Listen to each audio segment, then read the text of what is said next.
Māori All Blacks have beaten Manu Samoa 35 points to 10. The magnet says All Blacks, but it is the Māori All Blacks, obviously. Game played in Wellington just now. Just finished watching the game. We'll go over some of the key events of the game. And you guys can let me know your thoughts if you watched it.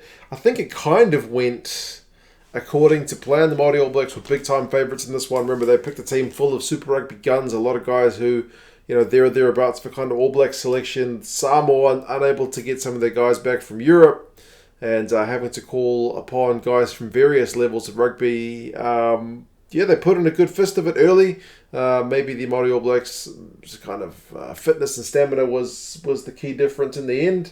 Bit of skill level. But yeah, I think Manu Samoa would be... We'll certainly take some positives from the game in terms of this being a good game for them to build against those games where they're going to play Tonga in a few weeks' time.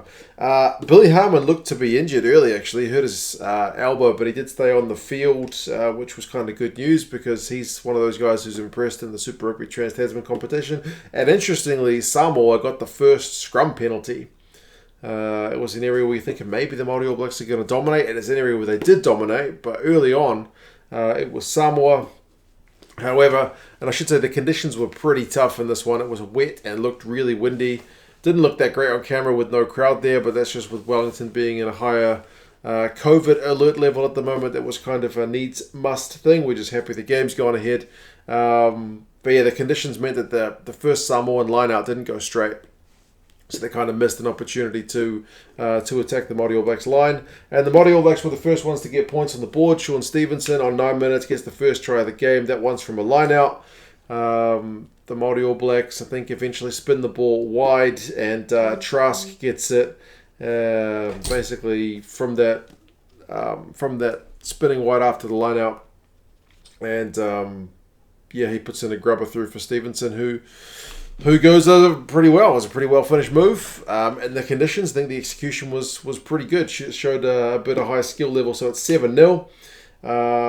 Trask later on knocked it on. As I mentioned, the conditions were pretty tough, kind of swirling ball there in the wind.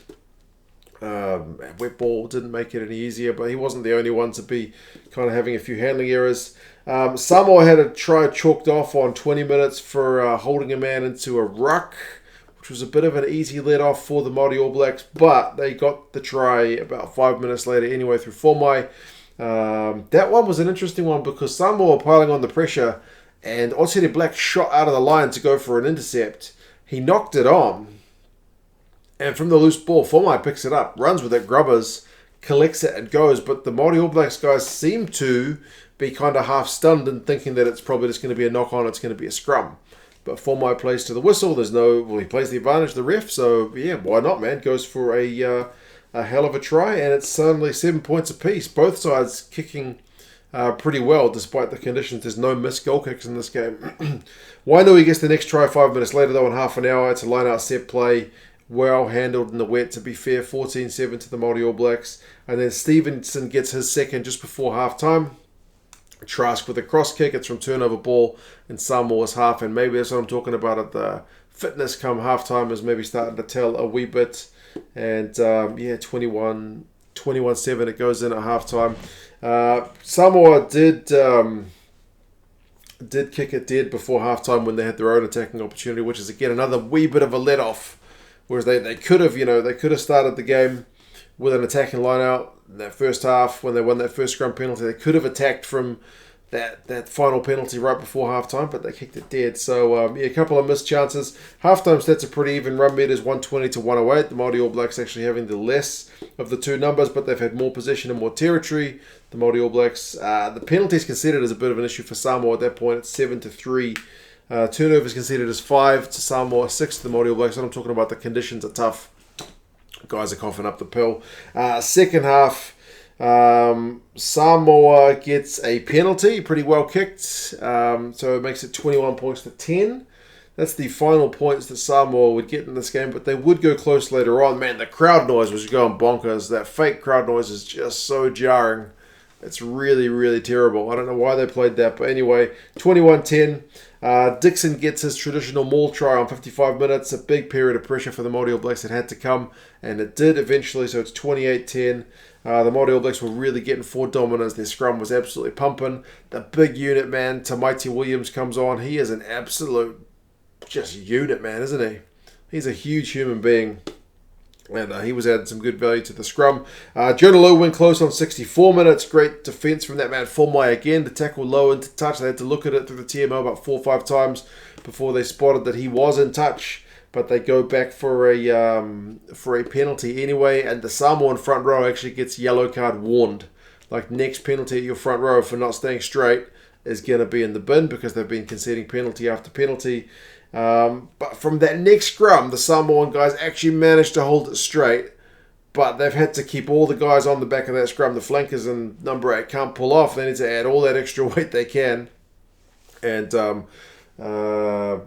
Fitch Douglas is able to just kind of walk over. He just picks the ball up and there's nobody even near him. I think he puts in a little bit of a dummy, but it's one of the easiest tries that he will score. So that makes it 35 points to 10. And that's the final score. There's no scoring in the final 15 minutes. Samoa did go close, man. They had a try chalked off from the TMO for a knock-on over the line, which was pretty brutal. They probably deserved the try at the end, but credit to the Māori All Blacks defence for kind of holding them out. They haven't put the second half stats on the screen yet, but I would say the Māori All Blacks spent quite a bit of time down Samoa's end in that second half, especially when the forwards were really turning the screws. But yeah, as I said, the Māori All Blacks guys are coming for, I think, the entire side off a pretty good Super Rugby Trans-Tasman season. So these guys should be fresh and sharp. They don't all play together, but some of them do. Whereas the Samoan guys are kind of in a varying state of affairs. Some of them have been playing for the Super Rugby sides. Some of them have been playing for kind of club rugby and whatnot. So yeah, I think they'll get better for their next game. But anyway, I need to update the Samoan logo because that one has changed. I don't know why they changed it. I did see that it's changed, but I haven't read as to if there was a particular reason why. Anyway, 35 points to 10. You guys let me know your thoughts on the game. Did you think the Samoan guys showed enough that you think there's some positives for them going into future rounds? Do you think this Māori All Blacks side has any potential bolters for the All Blacks if any of the All Blacks guys get injured, like Enor's gone out with an appendicitis? But anyway, you guys let me know your thoughts, and I'll talk to you again soon. See you later.